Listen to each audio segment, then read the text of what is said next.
Assalamualaikum warahmatullahi wabarakatuh.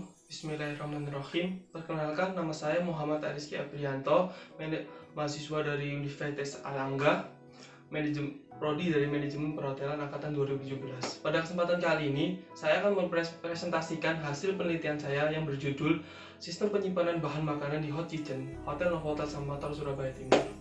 Pada kali ini, langsung saja saya akan menjelaskan beberapa hal. Pada kesempatan kali ini, saya akan menjelaskan beberapa poin, yaitu 4 poin pertama, yaitu pendahuluan. Pendahuluan ini berisi tentang latar belakang masalah, kemudian rumusan masalah, kemudian metode penelitian, dan yang terakhir adalah manfaat dan tujuan. Yang kedua adalah tinjauan pustaka.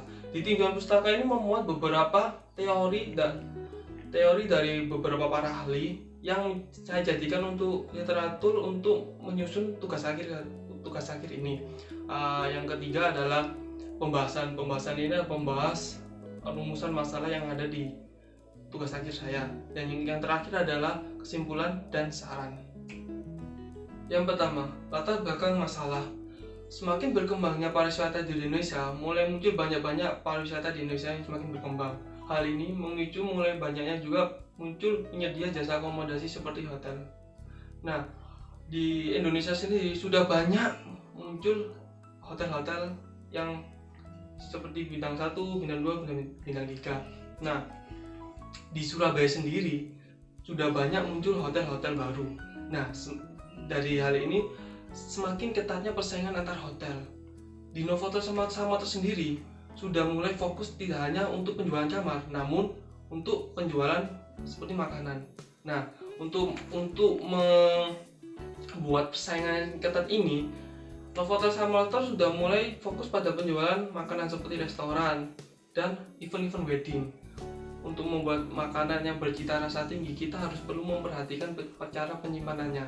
Kenapa? Karena agar bahan-bahan makanan dari tersebut tetap terjaga kualitasnya. Jika terjadi kesalahan dalam penyimpanan, maka bahan-bahan makanan tersebut akan mengalami kontaminasi atau pembusukan. Rumusan masalah yang pertama adalah bagaimana proses penyimpanan bahan makanan. Rumusan masalah yang kedua adalah apa saja kendala-kendala dalam proses penyimpanan bahan makanan. Setelah rumusan masalah, kita beralih pada metode penelitian. Di metode penelitian ini ada 4 langkah, yaitu wawancara, observasi, dokumentasi, dan kepustakaan. Semua hal ini berkaitan untuk proses penelitian saya di Hotel Novotel Sambal Surabaya Timur. Setelah metode penelitian, ada namanya adalah tujuan dan manfaat. Tujuan penelitian ini adalah untuk mengetahui proses penyimpanan bahan makanan. Yang tujuan kedua adalah untuk mengetahui apa saja kendala-kendala dalam proses penyimpanan bahan makanan tersebut. Nah, setelah tujuan kita beralih kepada manfaat. Nah, manfaatnya ada 4, yaitu manfaat untuk hotel. Manfaat untuk hotel itu sendiri ini adalah untuk melancarkan operasional, untuk membantu operasional di hotel. Untuk yang kedua adalah manfaat untuk fakultas, yaitu untuk mendapat gelar ahli media. Yang ketiga adalah manfaat untuk pembaca. Nah, untuk pembaca ini bisa dijadikan bahan informasi, referensi, dan bahan bacaan untuk bahan makanan yang berkaitan penelitian tersebut. Nah, yang terakhir adalah manfaat untuk menulis. Dan menulis ini banyak sekali, untuk mendapat pengalaman bekerja secara langsung, dan untuk mengetahui secara real penyimpanan bahan makanan yang terjadi di hotel. Nah, dari tersebut kita dapat mendapatkan pengalaman yang sangat benar-benar dapat kita menjadi bekal untuk kedepannya.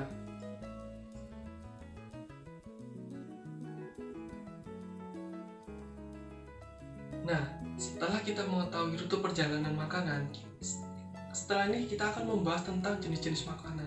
Nah, menurutmu tadi jenis-jenis tahun 2013, jenis-jenis makanan menurut stabilitas terbagi menjadi 3.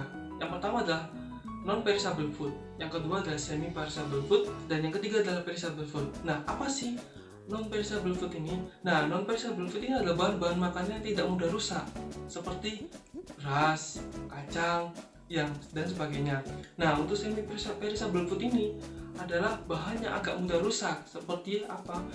Bawang, umbi-umbian, seperti itu. Nah, yang terakhir adalah perishable food. Nah, perishable food ini adalah bahan-bahan makanan yang cepat rusak. Jadi perlu perhatian khusus dan teknik penyimpanan yang khusus untuk menyimpan bahan ini, karena bahan makanan ini sangat cepat rusak.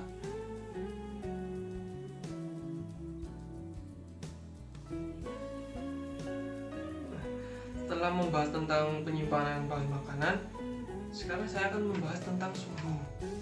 Nah, menurut Wagen dan N. Gonetile pada tahun 2004, dalam bukunya menjelaskan tentang syarat suhu penyimpanan. Ketika bahan makanan yang dibekukan dan disimpan ke dalam suhu minus 18 derajat, itu akan memperpanjang usia dari bahan makanan tersebut. Nah, bahan makanan yang sudah beku sebaiknya disimpan di dalam freezer dengan suhu yang minus 18 derajat. Dengan itu bahan makanan tersebut akan lebih awet dari biasanya. Nah, setelah ini saya akan membahas tentang kerusakan pada bahan makanan. Kerusakan pada bahan makanan terjadi menjadi 4. Yang pertama adalah kerusakan biologis, yang kedua kerusakan mekanis, kerusakan fisik, kerusakan biologis. Yang saya akan bahas adalah pertama adalah mikrobiologis. Mikrobiologi ini kerusakan yang diakibatkan oleh bakteri.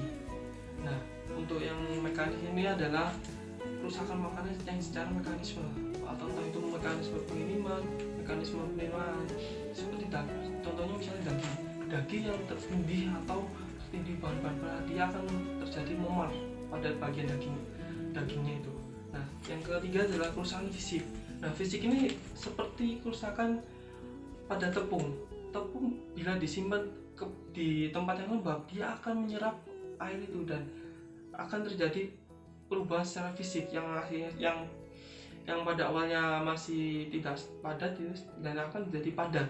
Nah, yang kedua adalah kerusakan biologis.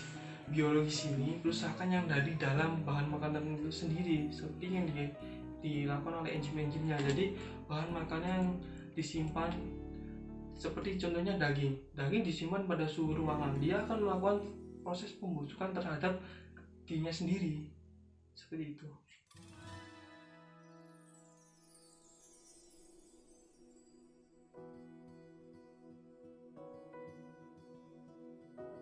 Nah, sebelum kita lanjut ke pembahasan, saya akan menjelaskan beberapa fasilitas di Novotel Samator. Novotel Samator sendiri adalah hotel berbintang 4 yang berada di area Surabaya Timur. Nah, apa aja sih fasilitas di Novotel Samator? Yang pertama adalah meeting room. Yang kedua adalah lobby, ada swimming pool, gym spa, damsul pool and bar, lalu food exchange, dan kamar-kamar sebanyak 250 kamar. Nah, semua fasilitas ini menjadi salah satu favorit di customer di Surabaya Timur loh. Nah, setelah ini saya akan membahas tentang pembahasan. Pada poin pertama, saya akan menjawab pertanyaan tentang proses penyimpanan bahan makanan yang ada pada rumusan masalah nomor 1. Nah, proses penyimpanan bahan makanan di Novotel Samator sendiri itu mulai dari pembelian. Proses penyimpanan bahan makanan berisi tentang alur atau langkah-langkah dalam setiap proses penyimpanan. Nah, di Novotel Samator sendiri proses alur dari penyimpanan itu mulai dari pembelian barang. Setelah pembelian barang ada namanya penerimaan barang. Nah, di sini departemen purchasing dan kitchen bekerja sama untuk menerima barang. Setelah penerimaan barang, setelah itu kita akan melakukan dengan pengecekan bahan. Nah, bahan makanan tersebut sesuai dengan kualitas yang standar yang ditentukan oleh hotel. Setelah pengecekan, bahan makanan tersebut dikelompokkan masing-masing dan dilakukan pembersihan. Karena setiap bahan makanan dari luar tidak selalu dalam keadaan bersih. Jadi tugas kita untuk membersihkannya dahulu sebelum disimpan. Nah, yang terakhir adalah penyimpanan bahan makanan. Nah, penyimpanan bahan makanan ini memiliki teknik-teknik atau langkah-langkah yang berbeda-beda karena setiap bahan makanan memiliki kadar bakteri yang berbeda-beda. Kalau kita perlakukan sama semuanya, maka akan terjadi cross kontaminasi.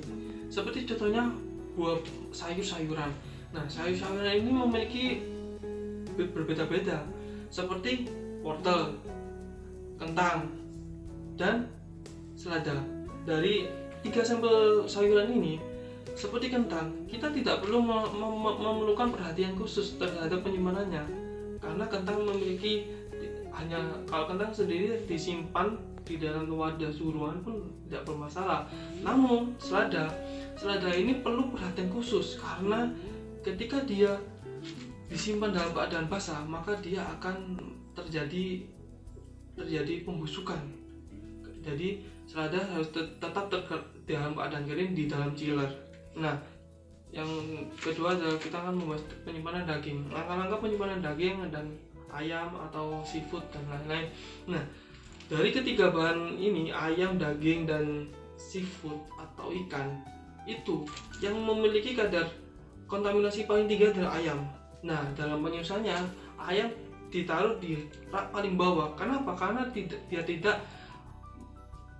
tidak terjadi kontaminasi dan dia tidak mengeluarkan bakteri-bakteri yang, karena kandungan bakteri di ayam sendiri itu ada Escherichia coli dan Salmonella, dan ini paling berbahaya. Ketika bakteri-bakteri tersebut tertular ke bahan daging atau ikan, udah bahan makan tersebut akan langsung terjadi. Dari bakteri Salmonella dan Escherichia coli ini terdapat di daging atau ikan, maka bahan makan tersebut akan terkontaminasi dan akan menyebabkan keracunan pada yang akan makan. Nah, maka dari itu penyimpanan ini sangat penting untuk langkah-langkahnya dan tekniknya. Bahkan untuk mengambil makanan kita harus melakukan first in first out. Kenapa? Karena biar tidak penumpukan, jadi terjadi sirkulasi yang sehat di lingkungan penyimpanan makanan itu tadi. Bila terjadi penumpukan, maka akan terjadi pembusukan.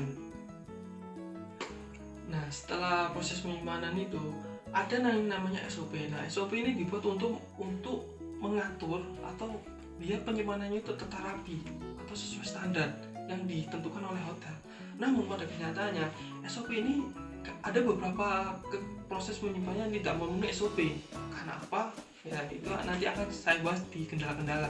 Namun SOP ini bertujuan untuk mengatur proses penyimpanan bahan makanan itu sesuai dengan standar yang dilakukan oleh hotel, dan mengatur karyawan-karyawan atau staf-staf agar tidak sembrono untuk melakukan bahan makanan tersebut.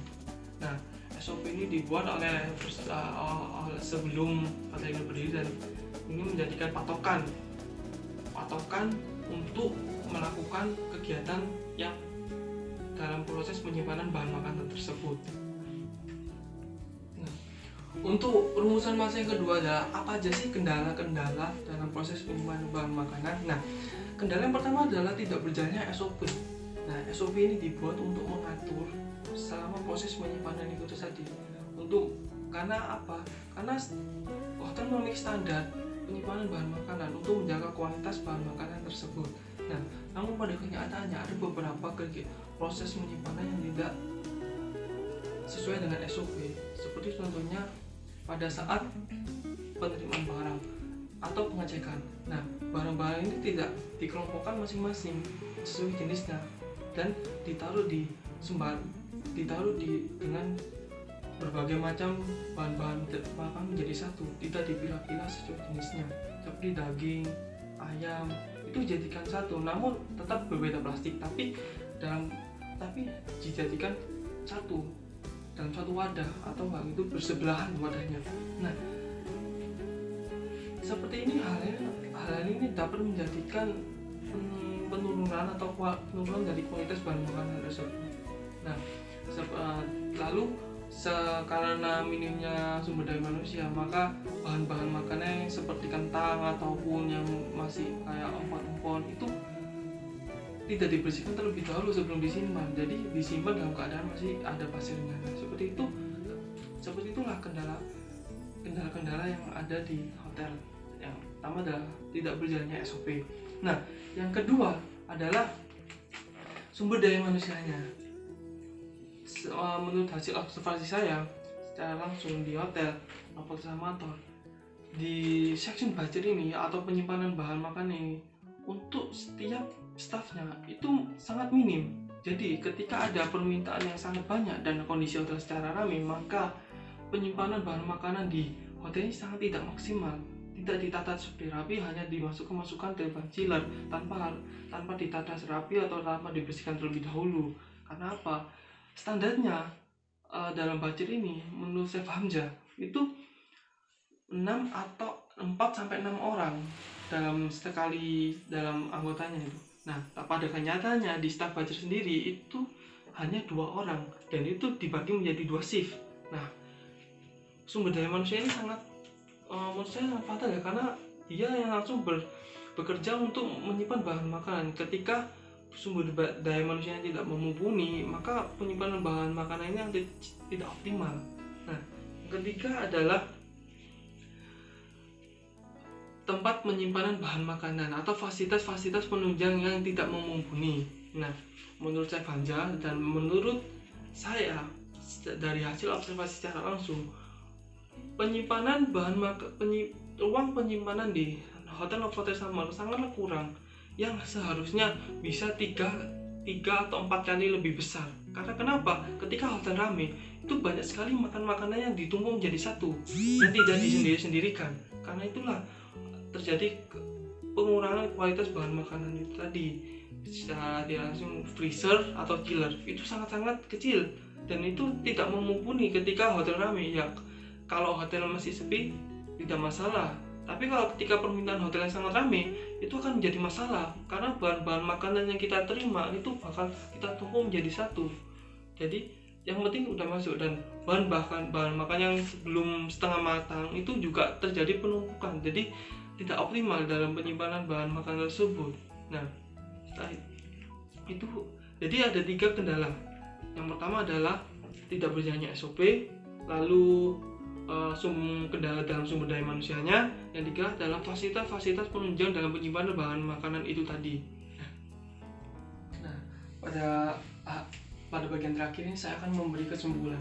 Kesimpulannya adalah proses penyimpanan adalah memuat alur atau langkah-langkah atau rangkaian kegiatan mulai dari pembelian, penerimaan, pengecekan, dan pembersihan, lalu kemudian disimpan ke dalam penyimpanan. Nah, disimpan dalam penyimpanan ini harus sesuai standar SOP. Karena kenapa? Karena jika tidak sesuai dengan standar SOP, maka bahan makanan ini akan terjadi kontaminasi atau pembusukan. Nah, untuk menanggulangi kejadian itu ada beberapa metode seperti FIFO-LIFO. Nah, FIFO-LIFO ini adalah first in first out untuk mencegah pembusukan yang terjadi pada bahan makanan yang ada di chiller. Nah, untuk FIFO ini sangat penting karena untuk menjaga sirkulasi keluar masuknya barang. Nah, setelah itu